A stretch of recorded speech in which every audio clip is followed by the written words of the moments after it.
사도행전 8장 40절 전체는 기독교의 선교 신학을 정립해 준 대단히 귀한 내용입니다.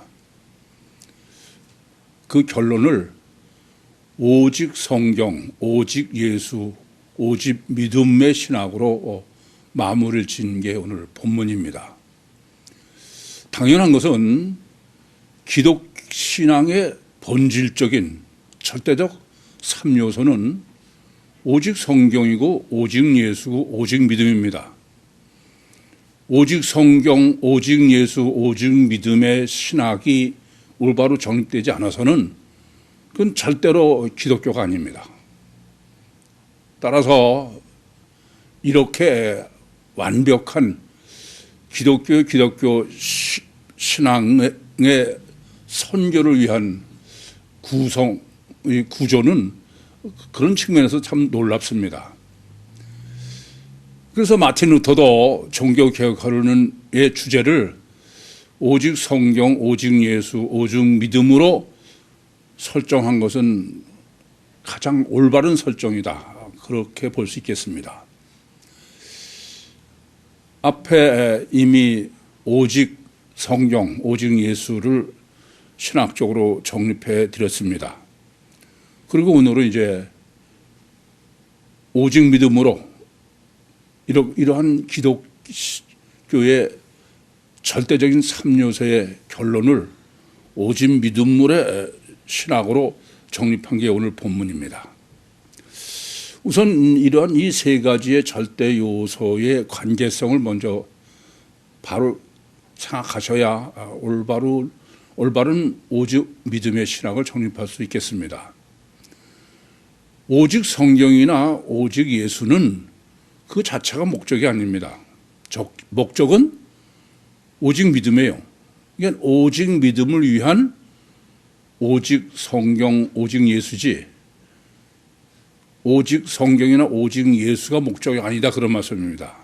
따라서 지금까지 우리가 정립한 오직 성경, 오직 예수의 결론은 오직 믿음의 신학으로 완결이 되어야 되는 것은 더 말할 나위가 없겠습니다. 왜 오직 믿음을 이렇게 강조하느냐? 그건 우선 구원의 문제이기 때문이에요. 기독 신앙에 있어서의 구원은 오직 믿음이니까. 그래서 오직 믿음이 결론으로 설정됐을 뿐 아니라 오직 믿음이 정립이 안 되면 그건 뭐 구원이 없는 거죠. 주님께서 이 땅에 오신 것도 우리를 구원하러 오셨는데, 따라서 오직 믿음은 구원론을 전제로 생각하셔야 올바로 정립할 수 있겠다. 그런데 왜 오직 믿음이냐? 구원론에 왜 오직 믿음이냐? 이전부터 명확하게 정립하셔야 되겠습니다. 그 말은 무슨 말이냐 하면은 기독 신앙에 있어서의 구원은 믿음 외엔 다른 것은 어떤 요소도 포함되면 안 된다. 다르게 말씀드리면은 오직 믿음만이 구원의 절대적 요소지 행위는 기독 신앙의 구원과는 전혀 상관이 없다. 그런 말씀이 되겠습니다.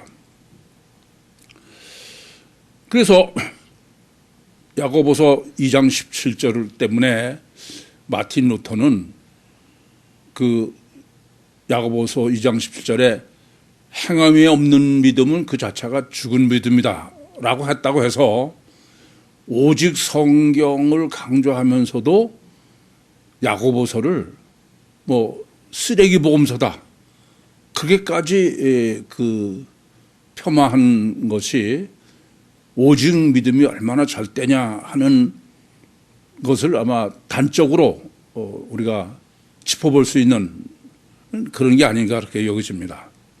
하지만 오직 성경이라고 그러면서 그 야고보서가 무슨 쓰레기 복음이다 그런 것은 우선 성경 자체 오직 성경의 말에도 맞지 않는 거죠.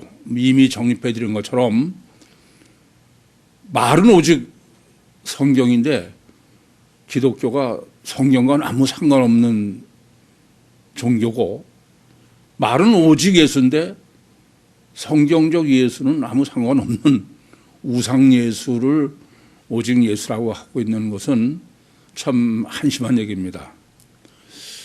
이 오직 믿음이라는 것도 우선 명확하게 선을 그으셔야 될 것은 오직 믿음이라는 말의 의미 자체가 뭐냐 하면은 구원의 확신을 가져야 된다 그런 뜻이죠. 구원의 확신이 없어서는 안 된다 그런 말입니다. 아마 제가 볼 때 2000년 기독교 그리고 50억이라는 지구상의 그리스도인이 교회가 믿음의 확신을 가져라 그렇게 안 하는 데는 없는 것 같아요. 믿음의 확신이 있으면 안 된다, 가지면 안 된다. 그거는 우리 구육교육밖에 아닌 것 같아요. 저는 구원은 항상 의심해야지 구원의 확신을 가지고 있으면 안 된다. 그렇게 강조하고 있는데 이 점이 뭐 전혀 다른데하고 우리는 전혀 다른 거죠. 구원의 확신을 가져야 된다라는 가장 대표적인 기독교가 뭐냐면 구원파예요. 구원파라는 게 뭐예요? 구원파라는 말은 무슨 말이냐면은 구원의 확신을 갖는 것은 오직 믿음이다. 그 외에 다른 것은 있으면 안 된다. 그걸 가장 강조하고 있는 게 구원파예요. 그런데 지구상의 모든 교회는 다 구원의 확신을 가지라고 그러니까 말로는 구원파가 이단이다 그러면서 그럼 왜 이단이냐? 그거는 명확하지 않은 거예요. 구원 확신을 가지라는 건 마찬가지인데 오히려 오직 믿음이요 구원의 확신을 가지라고 그러는 측면에서는 다른 일반 교회보다 구원파가 더 그 말 그대로라고 봐야 돼. 가장 확실한 거예요. 그런데 오직 믿음이 구원의 확신 가져야 된다는 것을 이단이라고 그러면서도 이단 취급을 못하고 있는 실정이 어떠냐. 참 기독교가 과연 기독교냐 그런 생각이 듭니다. 제가 볼 때는 2000년 기독교사 또 지금 지구상에 30억인지 50억이라는 교회가 이게 과연 기독교냐. 우리가 이미 오직 성경, 오직 예수를 정립해서도 여러분이 아시는 것처럼 이건 사실은 오직 믿음도 마찬가지예요. 보면은 제가 보면 사입이에요. 완전한 사입입니다. 이게 어떻게 전 기독교가 이게 사입인데도 그게 무슨 마치 정상인 것처럼 그러고 있나. 참 납득이 안 되는 거죠. 오직 성경, 오직 예수, 오직 믿음은 맹신인 것이지 그것은 말하고는 전혀 틀리지 않습니까? 그게 제가 감히 그건 사입이다, 이단이다. 예수도 예수 우상이지 그건 성경 예수가 아니니까. 제가 볼 때는 지구상에 있는 모든 기독교는 그것은 마귀교야, 마귀교. 예수가 없어요. 참 이게 심각한 문제입니다. 총체적으로 이건 사기야. 정말 사기. 저는 오늘 본문을 정립하면서도 정말 힘이 들다. 아니 지구상의 모든 사람이 다 일단이라고 그러는데 저는 그게 사기다, 사입이다.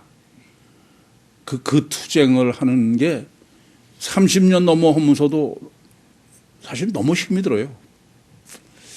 게다가 또 하나님이 한술 하나 더 얹어주셔서 이왕 투쟁할 때 더 고생 좀 해라 그래가지고 내생명운동 때문에 또 하나 더 했잖아요. 가명법 법 위반으로 두 가지를 고군분투해야 되니까 그 삼국지 생각이 나더라고요. 조자룡이가 유비의 아들을 품고선 단기 필마로 적진을 뚫고 갔다는 게 내가 무슨 타다라면 집이 직병이 같은 놈을 갖다가 부지갱이 같은 놈을 이런 짐을 지시나. 그래서 참 서글프기도 하고 힘에 겹기도 해요. 제가 무슨 능력이 있다고 정말 힘이 듭니다. 어쨌든 이제 이 오직 성경, 오직 예수, 오직 믿음의 결론인 오직 믿음의 신학을 올바로 정립하는 문제는 이미 말씀드린 대로 절대로 중요하기 때문에 우선 먼저는 이미 제가 비난한 것처럼 피복음, 이 세상에서의 믿음이 절대라는 피복음에 있어서의 오직 믿음의 신학부터 좀 정리할 필요가 있습니다. 우선 우리는 뭐 다 믿음을 워낙 강조하니까 우리도 다, 여러분도 저도 다 믿음이 절대임을 다 자각하고 있습니다. 그런데 먼저 하나 생각하셔야 될 것은 믿음은 대상이 뭐냐를 생각하셔야 돼요. 믿음이라는 게 뭐 대상이 있어서 어떤 사람을 믿는다든지 뭘 믿는다든지 어쨌든 대상이 뭐냐가 중요한 거 아닙니까? 그러니까 첫째 대상이 뭐냐 하는 거예요. 근데 피복음의 믿음의 대상은 뭡니까? 그것은 뭐 예수님께서 십자가에서 죽으신 대속 사건의 믿음의 대상이든지 또는 예수께서 십자가에서 흘리는 피가 보혈이다. 그래가지고 그 피가 보혈이 믿음의 대상인 거예요. 예수 피를 믿으라는 게. 왜 그 피가 믿음의 대상이냐. 그것은 예수 피는 시간과 공간과 대상을 초월해서 모든 인류의 죄를 사할 수 있는 신비한 능력이 있다. 그래서 영어로 하면 좀 사람들이 더 잘 이해될 것 같아서 그런지 그런 소리 많이 들었어요. Once for all. 양의 피로 매번 드리던 걸 한 번에 예수께서 모든 죄를 사해 주신 그게 바로 그 우리 믿음의 대상이다. 우선 아셔야 될 것은 성경은 어디도 믿음의 대상을 피로, 예수 피로 기록한 데가 없어. 그런 게 어디 있어요? 피를 믿음의 대상이라는 게 말도 되지 않는 얘기지만 뿐만 아니라 시간과 공간과 대상을 초월해서 능력을 발휘할 수 있는 것은 그것은 오직 고린도후서 4장 18절의 기록처럼 그건 전혀 보이지 않는 초월적 영의 능력으로만 가능한 거지 물질인 뭐 예수 피가 시공을 초월한다 그건 미친 소리. 그건 미친 소리지. 그런 건 있을 수도 논리적으로 있을 수 없고 성경적으로 전혀 그런 말이 전혀 없는 거예요. 말 자체가. 그런데 이미 말씀드린 대로 아니 전 세계의 일단이라는 기독교는 믿음의 오직 믿으며 믿음이 절대라는 대상이 뭐냐? 예수 피야. 이걸 아무렇지도 않게 이성을 가진 사람이라면서 그걸 받아들이고 그걸 믿고 그걸 추정하고 있는 거예요. 거기다가 무슨 말하지도 않은 소설같이 붙여가지고선 감동 주면 되는 거로 제가 보면 참 너무 어처가 없는 게 없어요. 이건 사입이지 속이는 그 사입이 절대 있을 수 없다. 두 번째로 피복음에서의 믿음은 어떤 것이냐. 피복음의 구원론이라는 게 뭐냐면은 예수께서 우리의 모든 죄를 위해서 피를 흘리셨는데 그 피를 믿음으로 죄 사함을 얻는다는 얘기예요. 물론 또 조금 전에도 말씀드렸지만 그런 피의 능력을 성경은 뭐 제시한 적도 없지만 우선 이성적으로 생각해도 이것은 도저히 무슨 아멘할 수 있는 일이 아니다 이겁니다. 왜 그러냐? 우선 그 죄를 사한다는 문제는 죄를 사해주는 쪽의 마음이에요. 죄를 사해주는 쪽의 의지의 문제지 죄를 사함 받는 쪽의 문제가 아니다 이거예요. 뭐 지난번에도 말씀드렸지만 죄 지은 사람이 아무리 자기가 무슨 회개하고 개과천선하고 그래도 죄를 사해주는 쪽에서 난 그래도 너 죄 사하지 못하겠다. 그럼 죄는 사해지는 거 아니에요. 그러나 아무리 그 사람이 지금 죄인이고 뭐 엉망이라도 당신 죄 난 용서하겠다. 그러면 그 용서되는 거야. 또 말씀드리지만 그 중동에서도 자기 아들을 살해한 사람이 사형을 당하게 됐는데 그 아들을 잃은 어머니가 난 이 사람 죄 용서하겠다. 그래서 사형 집행 안 됐다는 게 신문에도 났잖아요. 도대체 논리적으로는 뭐 실제적으로 있을 수 없는 거를 이게 한두 사람도 아니고 집에 몇십억이 그게 무슨 성경적 진리인 것처럼 목을 메고 있다는 게 도대체 어떻게 이해를 해야 될까? 그건 제사함 받는 사람의 믿음이라거나 또 제사함 받는 사람이 무슨 개심해서 되는 게 아니야. 그것은 죄를 사주는 쪽에 너 죄로 여기고 있다가 죄를 사해주는 쪽에 마음이 바뀌면 되는 거야. 그런 거지. 제사함 받는 사람하고는 상관이 없는 거예요. 엄밀하게 말하면은. 성경도 예레미야서 31장 34절에 내가 너의 죄를 다 사해주고 다시는 기억하지 않겠다. 하나님 마음이야, 그건. 그럼 되는 거지. 하나님 마음이 결정하면 되는 건데 무슨 하나님이 이 땅에 와서 우리 죄를 사하기 위해서 십자가에 피 흘려 죽으시고 그걸 믿으면은 무슨 죄를 사한다. 그런 미친 소리 하는 거지. 그렇게 해서 죄 사함 받아서 그러면 죄 사하는 쪽에서만 사한 거지 나는 하나도 달라진 게 없는 거예요. 그렇잖아요? 아니 죄 사하는 쪽에서 사해줬다고 해서 내가 뭐가 달라집니까? 그런데 무슨 예수의 보혈의 피로 내 죄를 씻어서 마치 내가 의인이 된 것처럼 허기사 피복음자들도 죄 사함 받아서 의인이 됐다고는 그러지 않죠.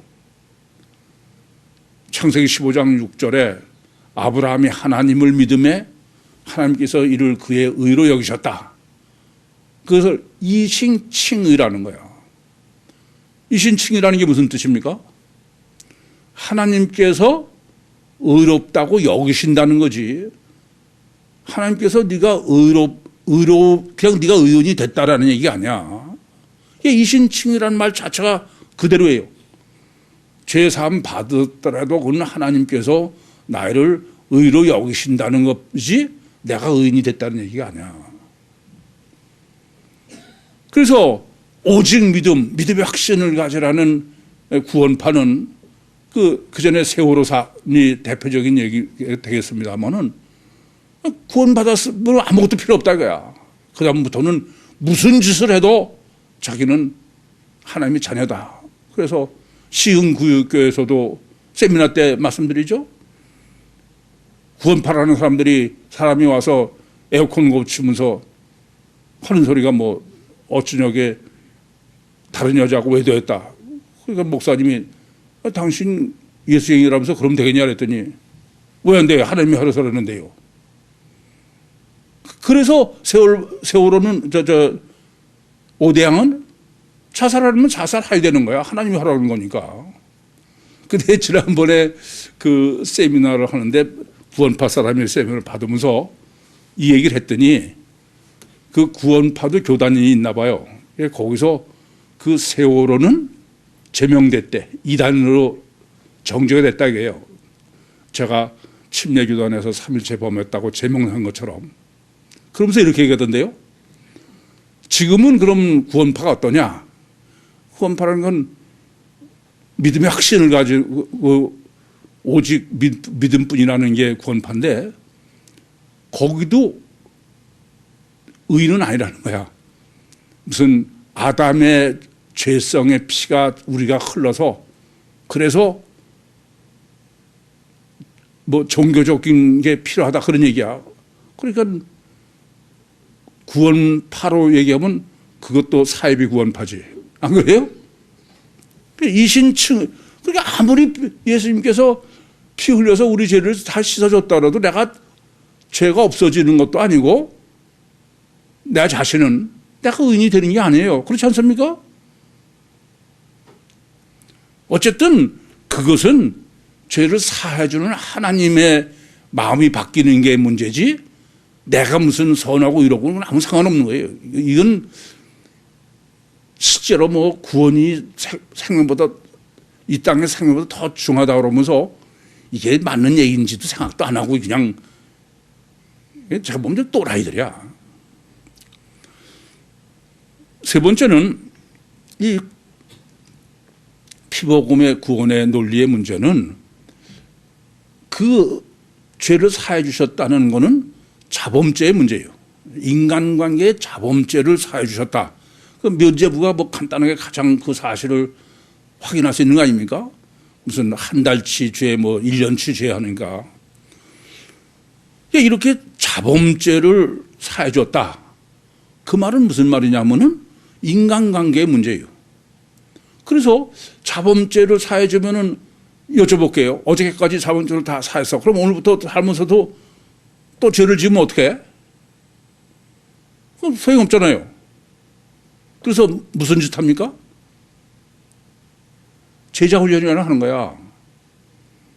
예수님께서 우리 죄를 다 사해 주셨지만은 그다음부터는 또 여전히 구원파가 무슨 아담의 죄성의 피가 흐른다는 것처럼 죄를 지니까 아니다. 이제부터 끊고 자르고 행위, 종교적 훈련을 해야 된다.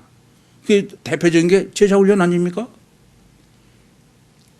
장로교는 뭐 교리에 아주 이 점을 제가 보면 더 웃기게 정립했죠.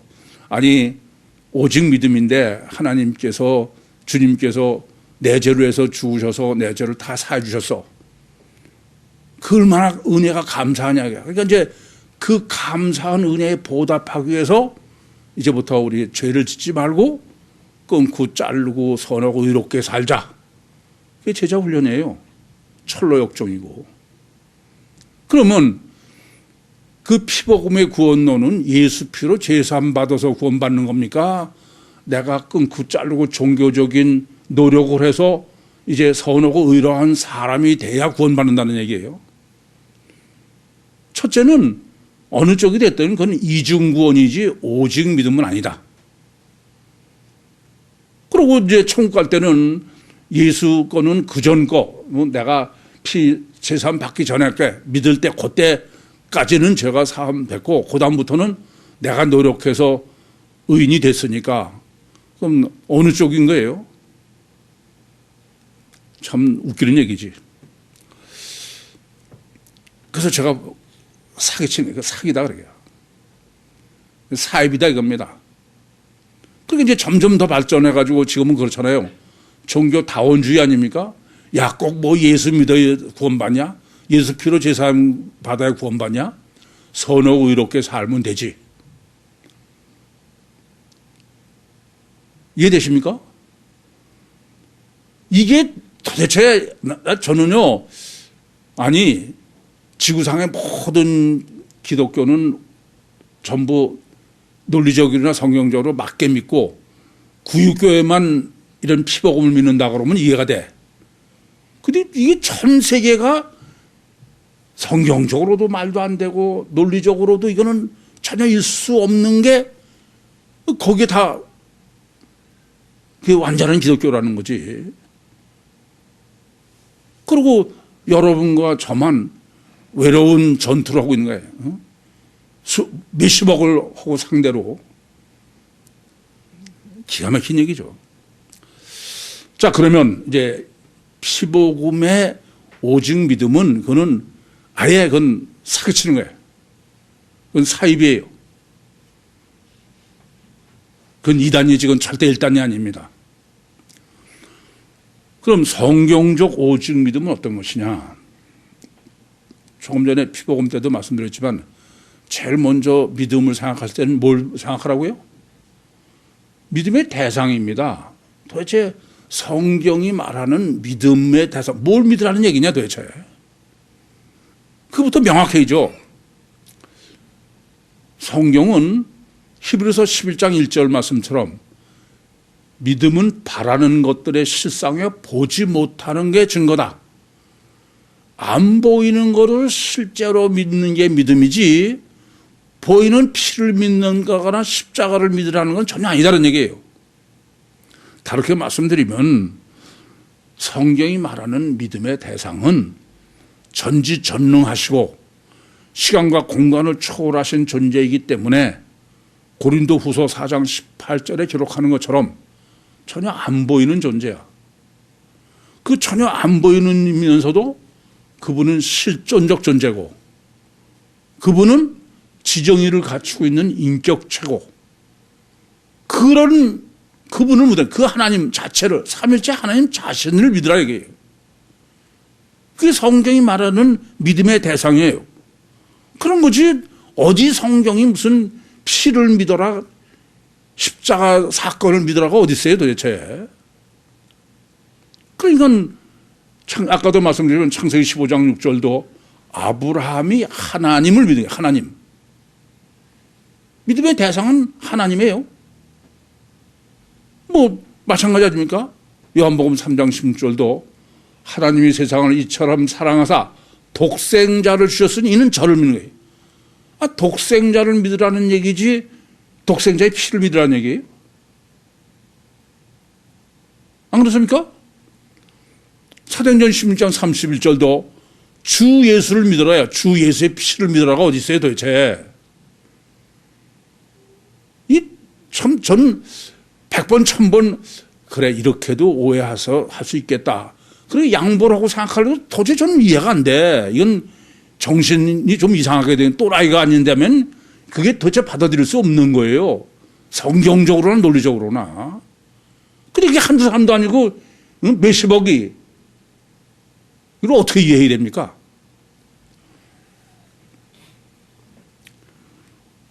두 번째는 성경이 말하는 믿음은 이신칭의가 아니야. 이신득의지. 무슨 말씀이냐면 성경이 말하는 믿음은 능력이에요. 육적 물리적 능력을 믿음의 목적이고 믿음이지 뭐 믿으니까는 하나님께서 의롭다고 그렇게 여기신다라는 게 아니다 이게. 아니 마가복음 9장 23절에도 예수님께서 할 수 있거든이 무슨 말이냐. 믿는 자에겐 능치 못함이 없다 이게요. 능력이다 이게요. 마태복음 17장 20절에도 너희 믿음이 겨자씨만 하더라도 산을 들어 옮긴다 이게요. 도대체 피를 믿으라는 게 어디 있어? 칭의라는 믿음을 의롭게 여기신다는 게 어디 있냐고요. 그런 믿음이 성경에. 뭐 더 말할 거 없어요. 요한복음 14장 12절에는 나를 믿는 자는 내가 하는 것도 저도 할 거 이보다 큰 것도 한다. 예수 주님 믿으면은 주님보다 더 큰 능력 행한다. 능력이지 칭의가 어디 있어요? 요한복음 1장 12절도 영접하는 자 곧 그 이름을 믿는 자들에게는 하나님의 자녀가 되는 권세 엑스시엔 영적의 육적인 능력자가 된다는 거야. 하나님과 같이 하나님 자녀와 같이. 그런 거지 무슨 믿으면은 하나님이 의롭게 여기신다. 그런 게 어디냐고요 도대체. 참 기가 막혀요. 제가 보면 정말 기가 막혀. 뭐나 마찬가지냐면요. 성경은 하나님 자신을 믿으라 이거예요. 그런데 하나님 자신을 믿을 생각은 없어. 하나님의 능력, 하나님이 주는 선물, 피, 사건, 기적, 표적. 그게 믿음의 대상인 거야. 안 그렇습니까? 이건 참 근본으로 이건 참 심각한 문제야. 마치 여러 번 드린 말씀입니다만은 관심은 아버지한테는 관심 갖지 마. 아버지가 무슨 선물 사주는지 아버지 유산 그런 데만 관심 갖지 아버지한테는 관심 갖지면 안 돼. 그런 거나 똑같아. 하나님의 예수에는 관심 갖지 말고 그 클린 핏이나 능력이나 그것만 구하라 이거야.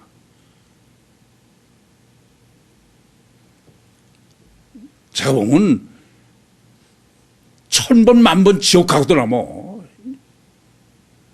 여러분 같으면 여러분 자식이 나는 관심 없고, 응? 부모의 유산에만 관심이 있고, 그게 자식 새끼야, 그게? 그걸 소위 하나님을 믿고 무슨 구원론이라고 그러고, 이게 참 기가 막힌 얘기야.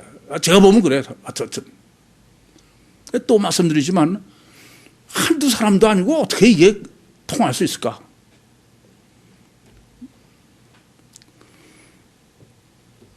세 번째로 믿음으로 생각하실 문제는 뭐 결국 구원론의 문제니까 피복음의 구원은 세상 구원이지 천국 구원이 아니다. 육신 구원이지 세상 구원, 영혼 구원이 아니다. 그런데도 참 기가 막힌 얘기는 전부 그거는 육신과 세상 구원, 인간관계 문제고 그렇게 해놓고서는 단어만 천국 구원이라는 거야. 그런데 다들 그렇게 하면 천국 구원이라고 또 믿고 있어.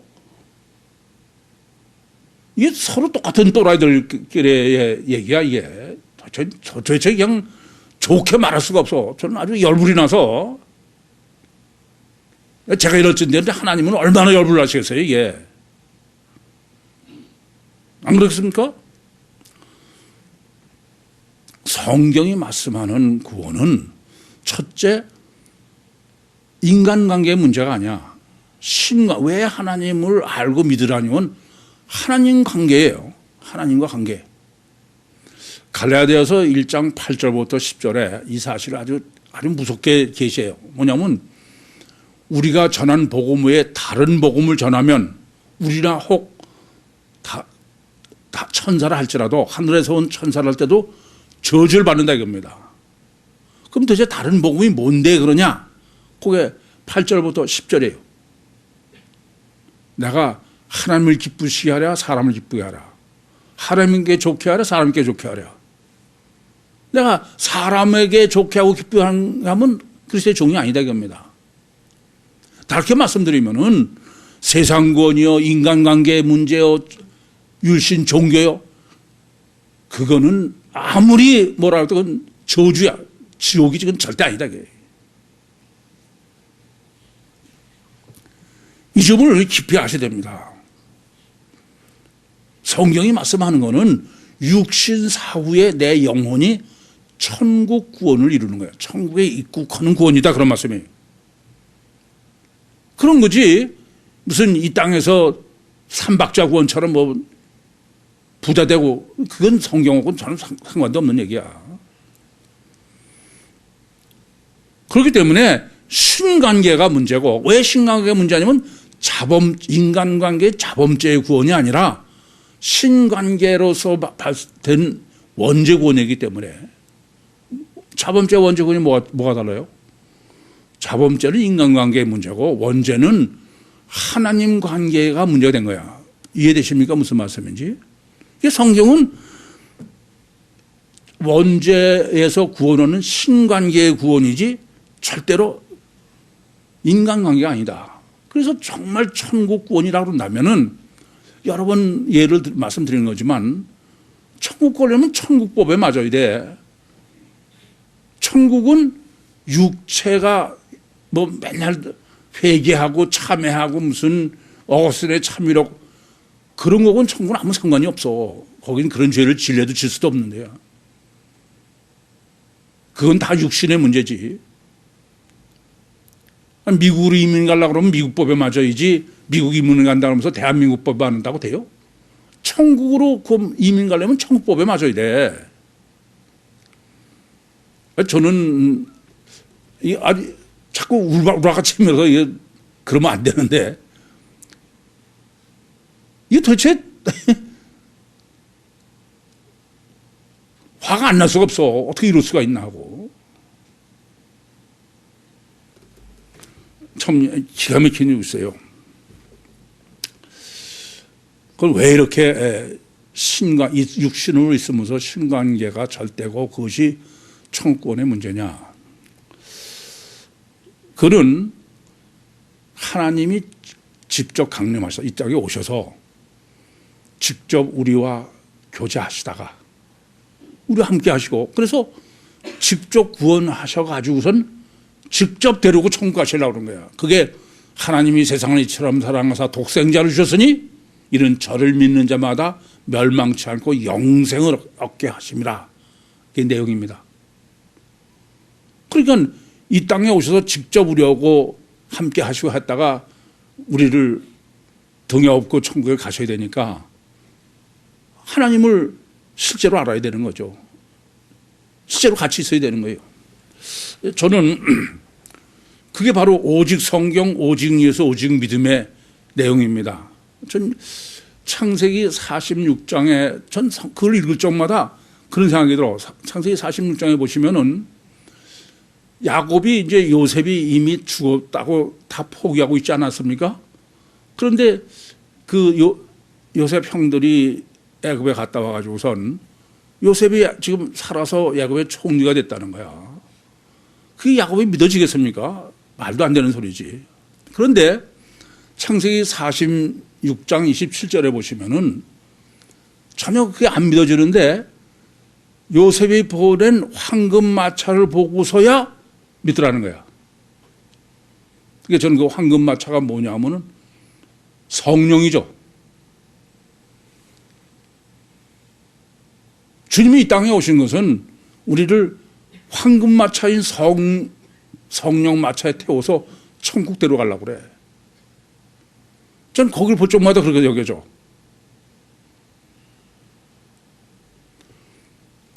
그래서 이 황금 마차 타고 천국 가시려면은 성경이 계시하시는 하는 주님에 대해서 올바로 정립해야 마땅하죠. 오늘 본문도 그 성육신하신 신인 메시아를 빌립이 내시한테 전 성경을 거쳐서 해서 정립해 줌으로 해서 이 빌립이 지금 구원의 반열에 드는 것이 본문의 내용이기 때문에 당연히 본문은 요구가 성육신하신 신인 메시아의 신학을 정립하라, 그런 얘기가 됩니다. 우선 신인 메시아가 왜 꼭 있어야 되느냐를 하려면은 첫째 뭘 먼저 해야 되냐면은 믿음의 대상이 뭐라고요? 삼일체 하나님이에요. 우선 그부터 명확하게 하셔야 돼. 이게 삼일체 하나님인데 삼일체 하나님을 실제로 믿어야 된다 이겁니다. 그게 히브리서 11장 믿음장의 첫 절이야.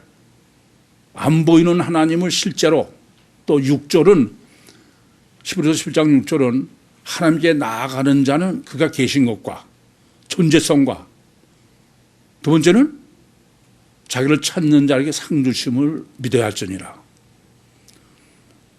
제일 먼저는 이런 하나님의 존재성에 대한 믿음이다. 이것이 가장 어려워요. 여러분들은 이것이 당연한 거로 여기시지만 가장 어렵습니다. 전지전능하시고 시간과 공간을 초월하시는데 전혀 보이지 않는 존재야. 고린도후서 4장 18절처럼.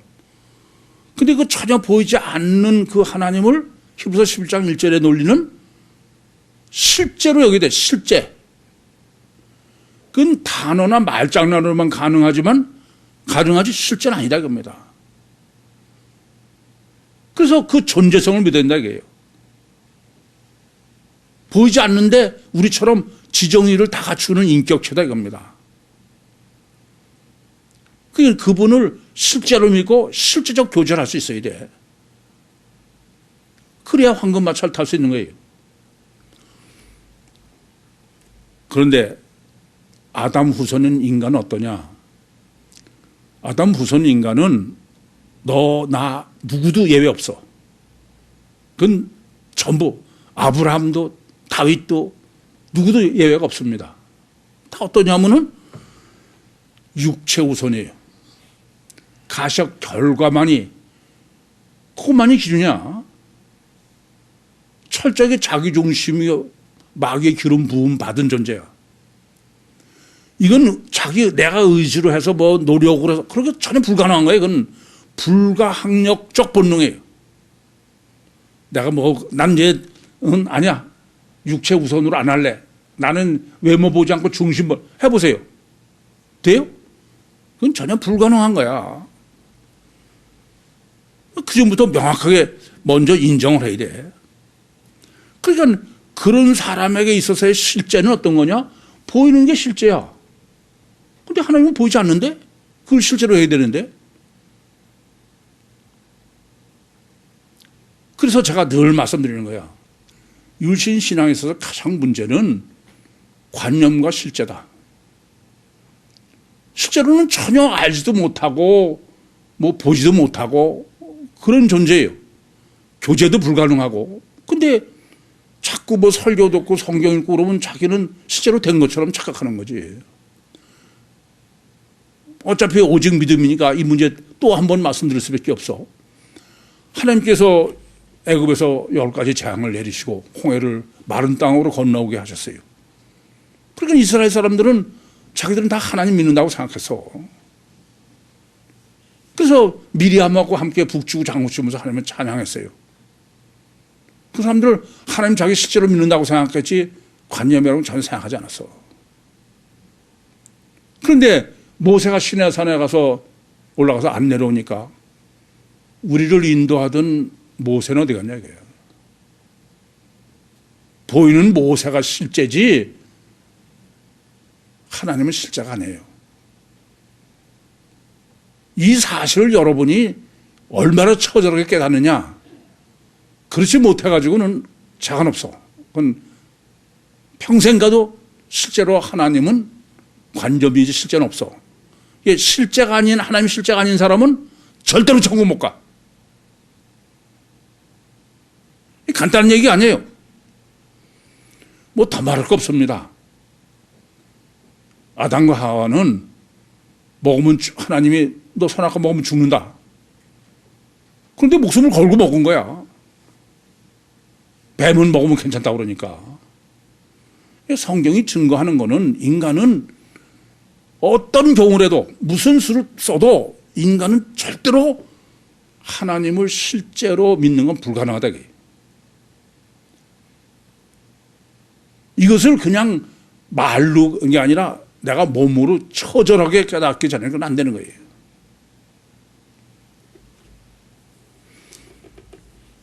그래서 그러니 어떻게 하나님 인간은 하나님을 실제로 알고 믿어야 되고 아무리 해도 인간은 하나님을 뭐 별수를 다 해도 안 보이고 못 믿으니까 그래서 할 수 없이 입맛에 맞춰서 인간의 실제로 믿을 수 있는 그것은 간접이죠.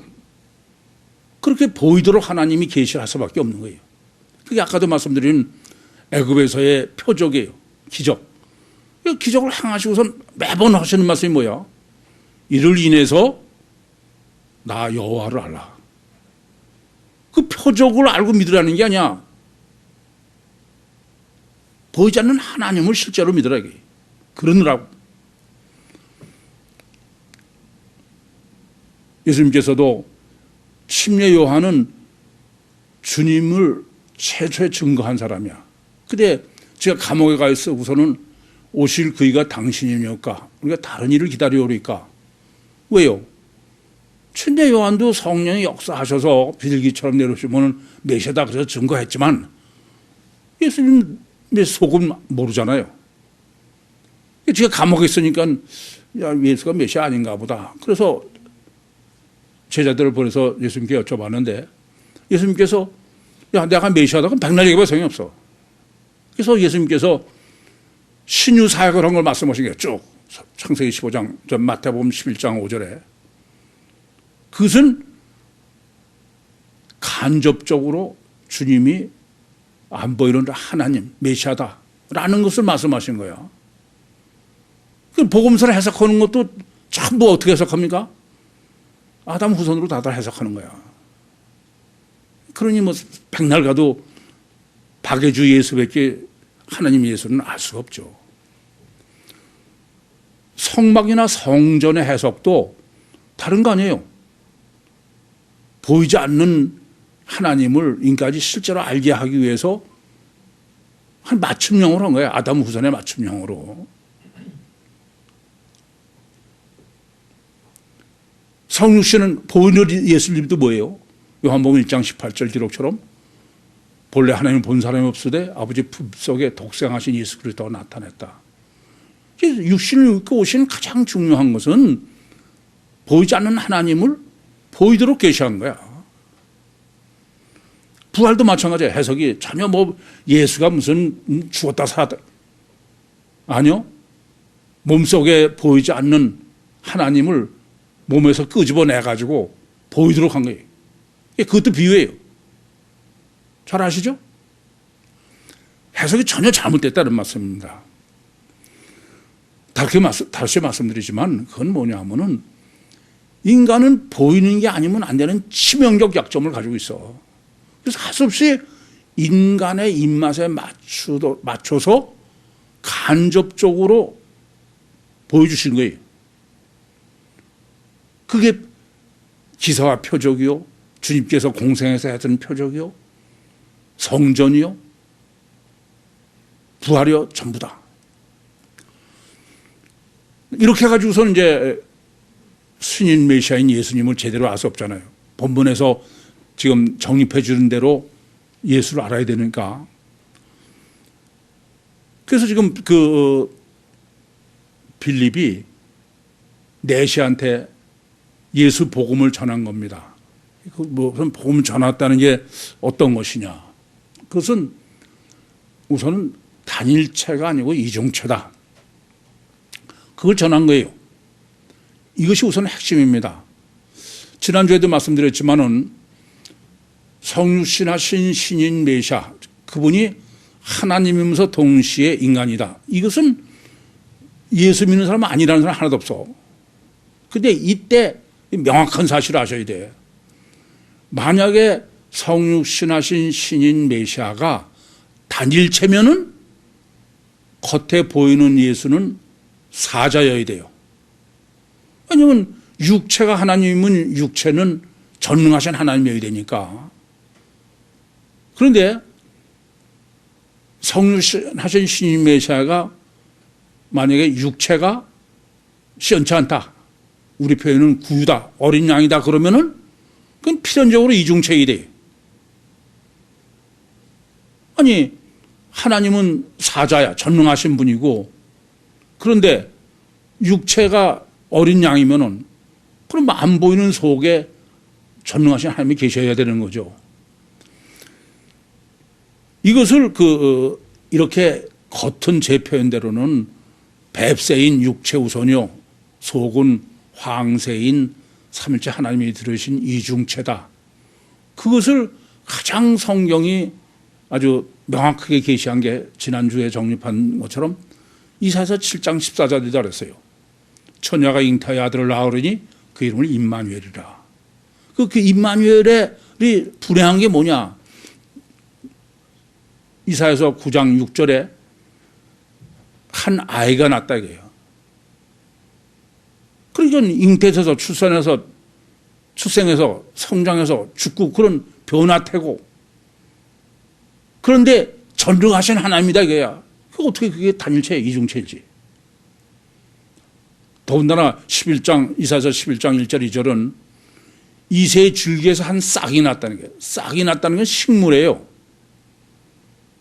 예수 육체는 그건 하나님일 수가 없다 이겁니다. 그래서 그것을 이사야서 53장에 신인 메시아는 어린 양이다, 흠모할 게 하나도 없다. 그 말은 무슨 말이에요? 이중체고 겉사람은 뱁새고 속이 하나님이라는 얘기에 완전한 거다. 그런데도 단일체에 묶여가지고선 이사야가 이사야가 둘이 있다, 그런 미친 소리를 한다고 그랬어요. 그러니까 이제 성육신하신 신인 메시아는 이중체고, 그리고 메시아 구세주는 겉에 보이는 게 아니라 보이지 않는 속에 들으신 전능하신 하나님이에요. 뭐 육체 우선 신학 정립하기 전에는 그건 뭐 전혀 무슨 소리인지 알 수 없는 거죠. 이 시간 그것까지 말씀드릴 시간은 못 되고.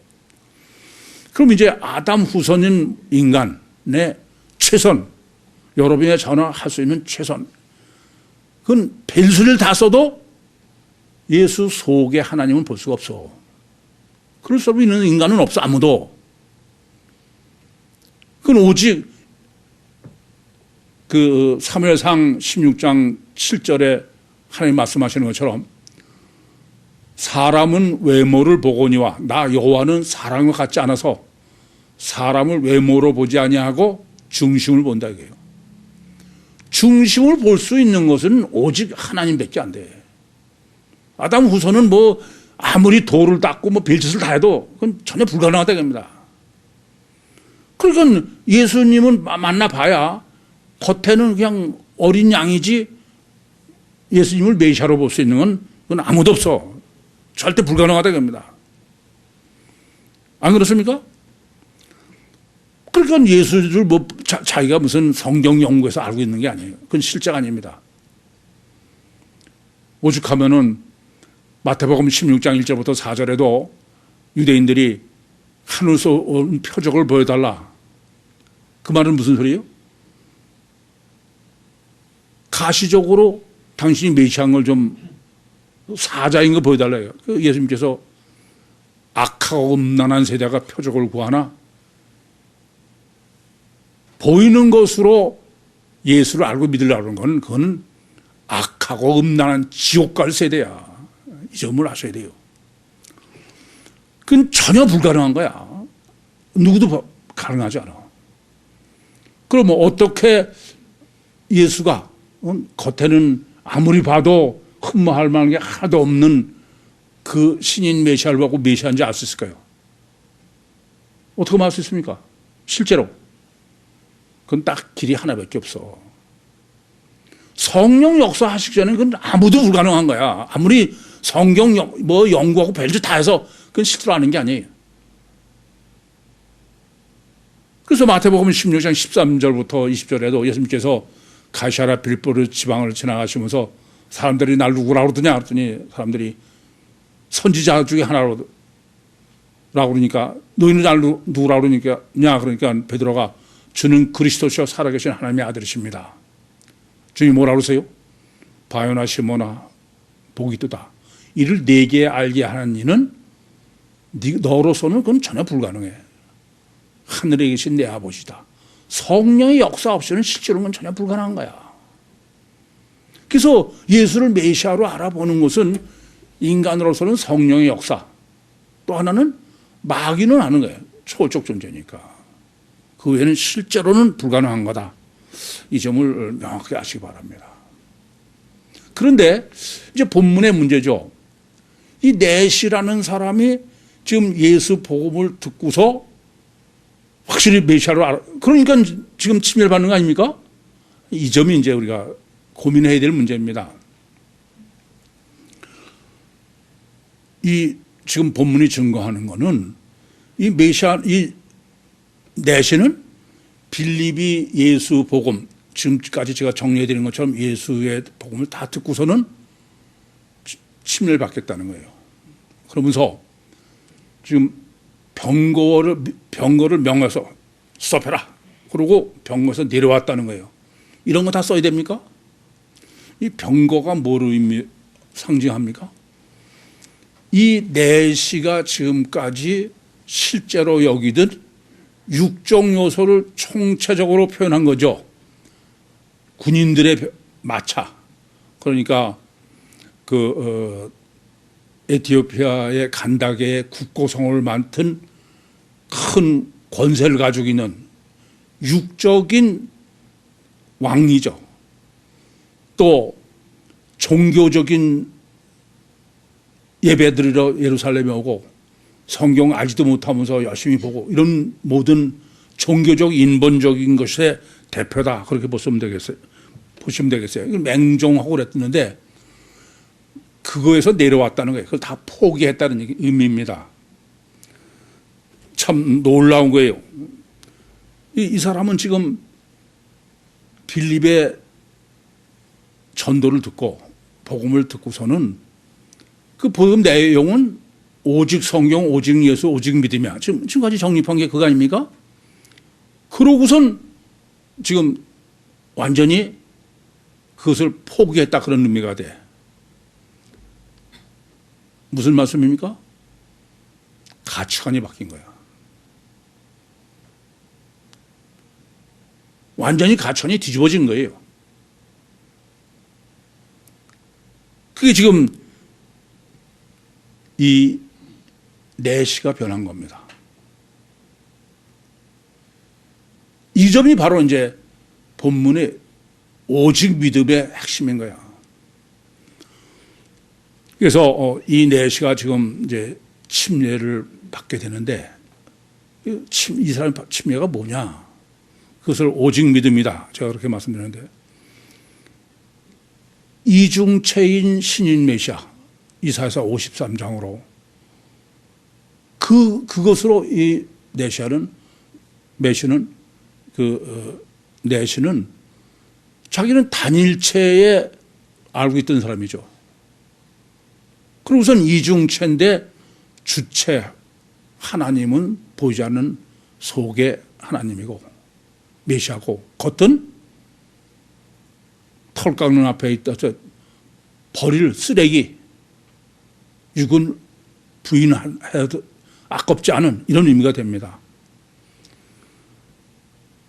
가치관의 혁명이 일어난 거야. 전혀 딴 사람이 되는 겁니다. 이 점을 아셔야 돼. 제가 여러분에게 늘 말씀드려요. 여러분이 뭐 있는 거 갖다 다 헌금하고 갖다 줘. 아무 소용이 없어. 인간은 주체가 영이요, 마음이요, 심령이기 때문에 가치관이 혁명이 일어나기 전에는 배수를 다 해도 아무 의미가 없습니다. 이게 본문의 핵심이야. 열왕기 하 5장에 보시면은 나만 장군이 그 요단강에 가서 물에 7번 담그라더니 비웃다가 담그고 나서 깨끗해졌어요. 그때 와서 이사야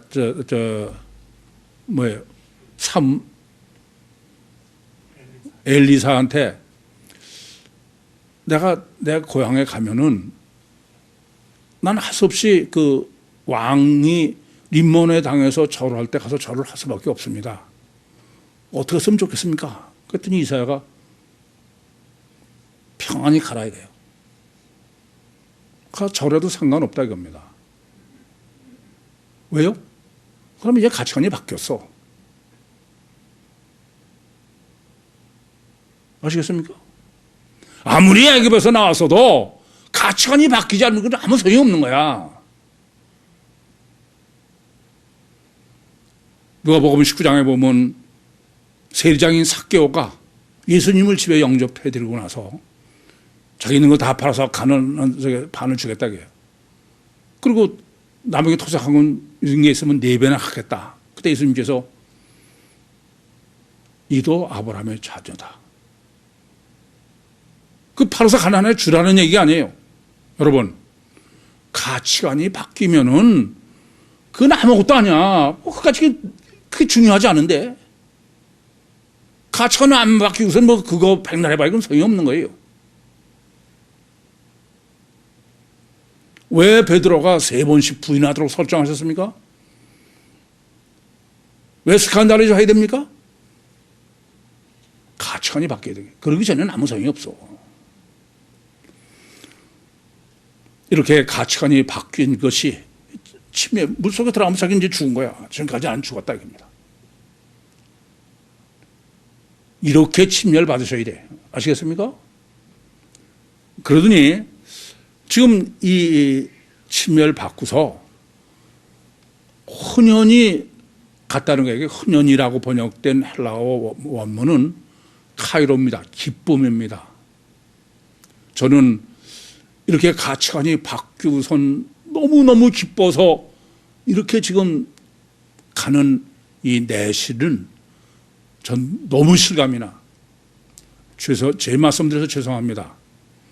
제가 83년도에 처음 성경을 읽고 그러고선 부산의 성주옥에 새벽에 산책 갔다가 지 엄지손가락이 마비되는 기적이 일어났어.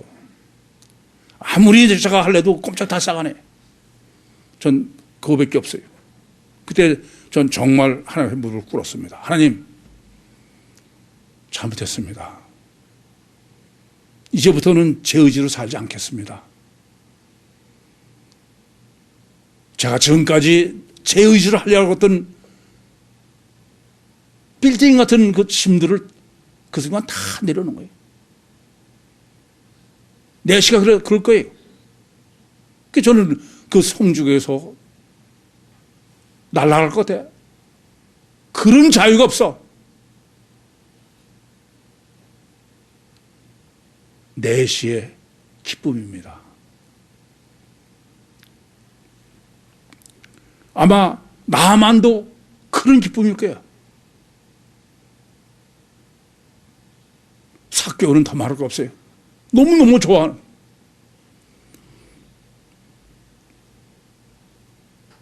육으로부터 완전히 자유자가 되는 거예요. 부자 청년은 이 자유를 누릴 수 없는 사람인 게 문제인 거예요. 그랬더니 주의 영이 빌립을 이끌어가고, 그러고선 이 내시는 이제 다시는 빌립을 보지 못했다. 무슨 말씀이냐? 이게 오직 믿음입니다. 이렇게 가치관이 바뀐 사람, 이 사람은 이제부터는 성령이 맡으시는 거예요. 이후부터는 성령이 이 내시를 맡아가지고 키우시는 것입니다. 이렇게 가치관이 바뀌었다고 해서 삶이 당장 바꾸는 건 아니야.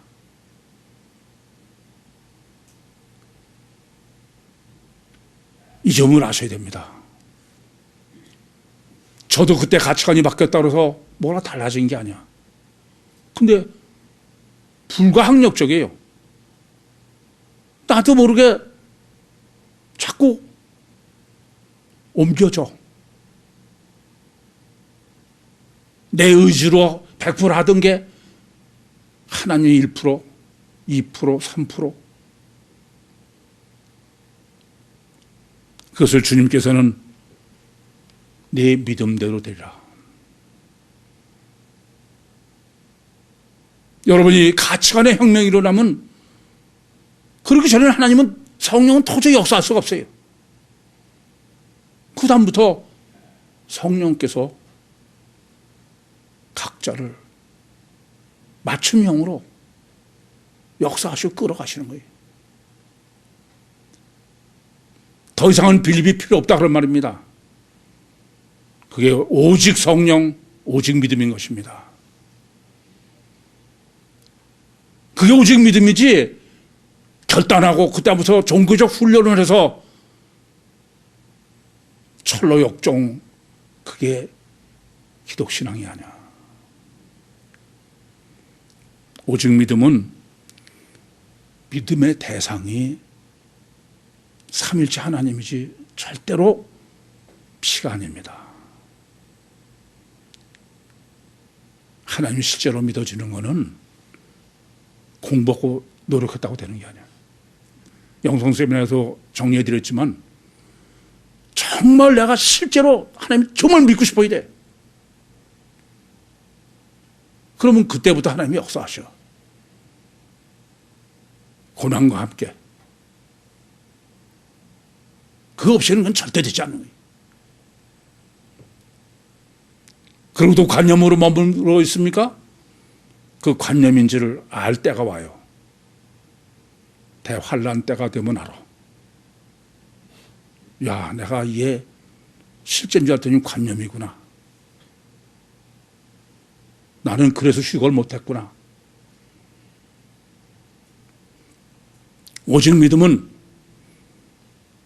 하나님을 나보다 더 신뢰하는 것입니다. 나보다 나를 더 잘 아시는 하나님, 사측생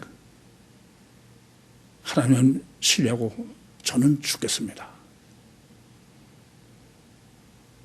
오직 믿음은 오직 성령이야. 오직 성령께서만 직접 하실 수 있는 일이에요. 오직 믿음은 이제는 주님을 보혜사 성령으로 영접하는 믿음입니다. 그래서 내가 주님처럼 육체는 이제 완전히 뱁사가 됐지만 내 속에 전능하신 하나님이 나를 주체가 되셔서 세상에 감당할 수 없는 능력으로 육신과 세상을 승리하고 주님의 황금마차를 타고 천국에 들어가셔서 주님과 함께 영원한 영광과 복락을 누리시는 종말 때에 택함을 받으신 모든 구식구가 되기를 간절히 소원합니다. 기도하시겠습니다. 살아계신 아버지 하나님, 정말 감사합니다.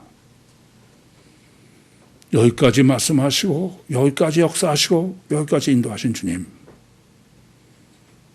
아깝고 귀하시기에 끝내 포기하시지 아니하시고 나고자가 없이 휴거의 반열에 전부 붙들어 주실 것을 믿습니다. 이 은혜에 모두가 함께하게 하여 주시옵소서. 예수님의 이름으로 기도하옵나이다. 아멘.